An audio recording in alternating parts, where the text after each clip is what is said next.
बात करने वाले हैं नॉन अटेंडिंग मोड में एडमिशन क्यों नहीं लेना चाहिए। सबसे पहले बात करते हैं दोस्तों कि नॉन अटेंडिंग मोड जो होता है विदाउट प्राइवेट होता है, विदाउट क्लास मोड में एडमिशन लेने का प्लान अगर करते हो या लेकिन क्या आप जानते हो ये ये मोड जो है फ्यूचर में प्रॉब्लम क्रिएट कर सकता है। आज के वीडियो में हम बताएंगे कि नॉन अटेंडिंग मोड में एडमिशन क्यों नहीं लेना चाहिए और कौन सा ऑप्शन आपके लिए सेफ होगा। नॉन अटेंडिंग मोड होता ही क्या है? नॉन अटेंडिंग मोड का मतलब होता है कि आप रेगुलर क्लास अटेंड नहीं करते हैं या कॉलेज में फिजिकल प्रेजेंस नहीं होता है, सिर्फ एग्ज़ाम देना होता है। बहुत लोग जो है इसको इजी समझते हैं, लेकिन ये रियलिटी थोड़ा डिफरेंट है। पहला रीजन नॉन अटेंडिंग मोड का सबसे बड़ा प्रॉब्लम होता है वैलिडिटी।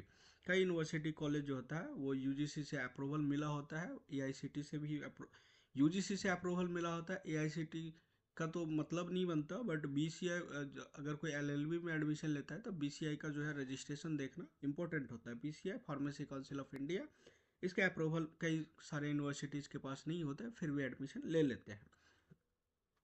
नॉन अटेंडिंग जो है आपको इलीगल होता है, जो कि आप कोई भी कहीं पे भी वैलिड नहीं होता है। रिजल्ट जो होता है, रिजल्ट के टाइम पे, जॉब के टाइम पे जो है आपको प्रॉब्लम हो सकती है। हायर एजुकेशन में भी प्रॉब्लम होती है। रीजन नंबर 2, गवर्नमेंट जॉब में प्रॉब्लम आनी ही आनी है। अगर आप गवर्नमेंट जॉब की तैयारी करते हैं तो आपको ये प्रॉब्लम आएगी ही आएगी नॉन अटेंडिंग मोड के। इसमें इसके एग्जाम्पल मैं आपको समझाता हूँ। जैसे आप दिल्ली में हो, बीए कर रहे हो और यूनिवर्सिटी नागालैंड की है। जब भी नॉन अटेंडिंग मोड में आप एडमिशन लेते हो, न तो आपके पास फीस की स्लिप मिलेगी, न तो आपके पास रेगुलर मोड में जैसे ले लेते हो, न तो आपके पास कुछ अटेंडेंस का प्रूफ रहता है, बहुत सारी चीज़ें, न तो नो ड्यूज का प्रूफ रहता है। तो आप कैसे इस चीज़ को वैलिड करोगे?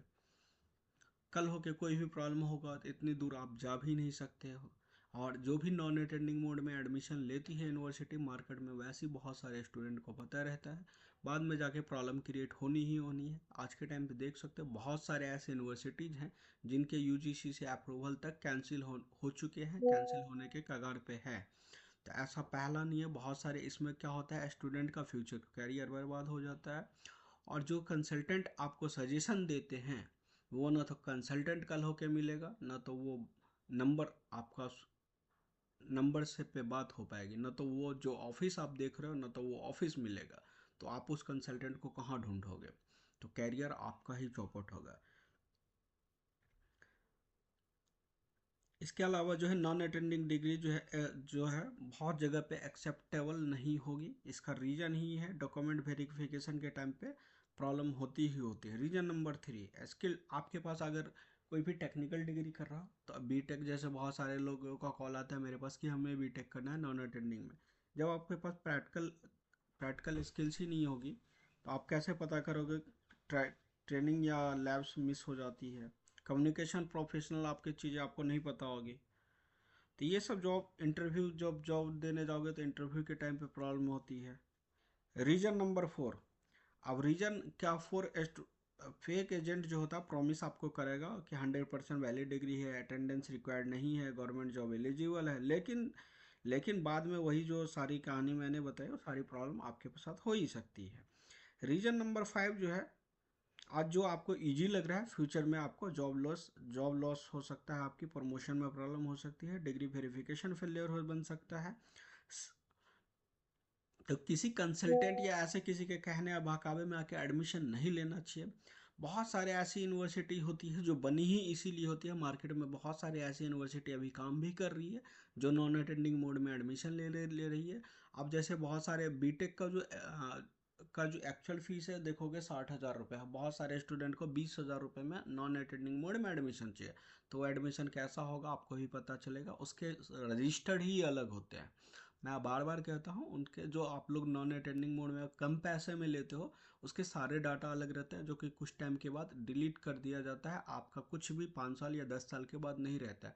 अगर आपके किसी फ्रेंड ने किया तो आप इस चीज़ को पता कर लेना। और 10 साल पहले, 5 साल पहले किसी कंसल्टेंट के ने किया है, 7 साल पहले, तो वो न तो आज कंसल्टेंट मिलेगा, न तो वो आपको यूनिवर्सिटी, फिर जाने में आपको प्रॉब्लम है, यूनिवर्सिटी जाओगे डायरेक्टली आपको वहाँ पे जो डिनाई कर देगा, वो कहेगा मैं नहीं जानता।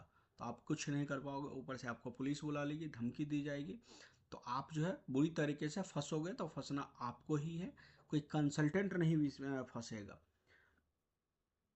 और डी फार्मा में भी बहुत सारे काउंसिल के कोर्स होते हैं, उसमें भी नॉन अटेंडिंग मोड एडमिशन लेते हो तो बहुत सारे उसके रूल्स हैं जो आपको सावधानी बरतनी चाहिए। और जो उसके फ़ीस की बात करें तो फीस जो है 90,000 80,000 रुपये पर ईयर होती है यूनिवर्सिटी की डी फार्मा की। और स्टूडेंट को चाहिए 20,000 30,000 40,000 में जो फीस लेते हो पर ईयर में करते हो, तो वो सीट रहती है 100, एडमिशन लिया जाता है 5,000, जो कि जेएस यूनिवर्सिटी जैसा ही हाल होता है। बहुत स्टूडेंट को अभी इजी लगता है, बट जब बाद में प्रॉब्लम आएगी तो आपको पता चल जाएगा। कहते हो ना, आपकी मैंने कॉलेज के अकाउंट में पेमेंट दिया, आपके पास स्लिप है, ये है वो है, तो वो बहुत सारे कंसल्टेंट जो क्या करते हैं, यूनिवर्सिटी का जो है फर्जी हुई रसीद आपको पकड़ा देते हैं, ठीक है ना। तो ये चीज़ आपके पास जो है सेफ अल्टरनेटिव मोड है। अगर कोई बच्चा गवर्नमेंट जॉब में तैयारी कर रहा है या न, कोई भी या जॉब कर रहे हो या प्रमोशन के लिए चाहिए आपको, तो उसके लिए सेफ मोड क्या है, आपके लिए सबसे सेफ मोड क्या है, डिस्टेंस मोड में यूजीसी अप्रूव्ड यूनिवर्सिटी से होना चाहिए या उसको डीईवी का अप्रूवल होना चाहिए।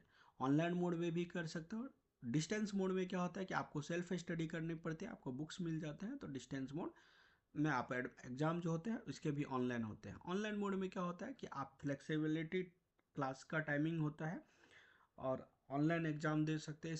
इसमें भी यूजीसी का अप्रूवल होना ज़रूरी है और डीईबी का भी अप्रूवल होना ज़रूरी है। जो गवर्नमेंट की जो एग्ज़ाम की तैयारी करते हैं, इसके लिए ऑनलाइन और डिस्टेंस मोड जो है सबसे बेटर। बहुत सारे स्टूडेंट का इस मामले में सवाल रहता है कि डिस्टेंस या ऑनलाइन में करेंगे तो हमारी गवर्नमेंट जॉब में डिग्री वैलिड नहीं होगी। बिल्कुल ऐसा नहीं है। 2024 के 2024 के सितंबर में ही जाके अगस्त सितंबर में ही गवर्नमेंट ने रूल निकाल दिया था, पिछले साल ही 2025 में पिछले साल ही रूल निकाल दिया था गवर्नमेंट ने कि कोई भी स्टूडेंट चाहे गवर्नमेंट से चाहे वो डिस्टेंस से करे, रेगुलर से करे या ऑनलाइन मोड में करे, सभी डिग्री की वैल्यू इक्वल दी जाएगी और सभी बच्चे जो है। प्रॉब्लम वहाँ पे आती है जो बच्चे अभी फ्रेश 12th पास किया और डिस्टेंस मोड में अगर करना चाहते हैं तो उसके लिए प्रॉब्लम हो सकती है। उनके लिए सजेशन मैं यही करूँगा कि आप रेगुलर मोड में एडमिशन लें, ज़्यादा बेस्ट होगा। तो ये एक छोटी सी इन्फॉर्मेशन थे। अगर आप लोग भी एडमिशन लेने से पहले कन्फ्यूजन में हो, जेन्युइन अप्रूवल कोर्स चाहते हो या फ्री गाइडेंस चाहते हो, तो डिस्क्रिप्शन में मेरा नंबर दिया हुआ है, वहाँ से आप मुझे कॉल कर सकते हो। वीडियो अगर यूजफुल लगी हो तो चैनल को लाइक करें। अगर इस चैनल पे पहली बार आए हो तो चैनल को सब्सक्राइब करें और बेल आइकन के घंटा को प्रेस ज़रूर करें। मिलते हैं नेक्स्ट वीडियो में। Thank you.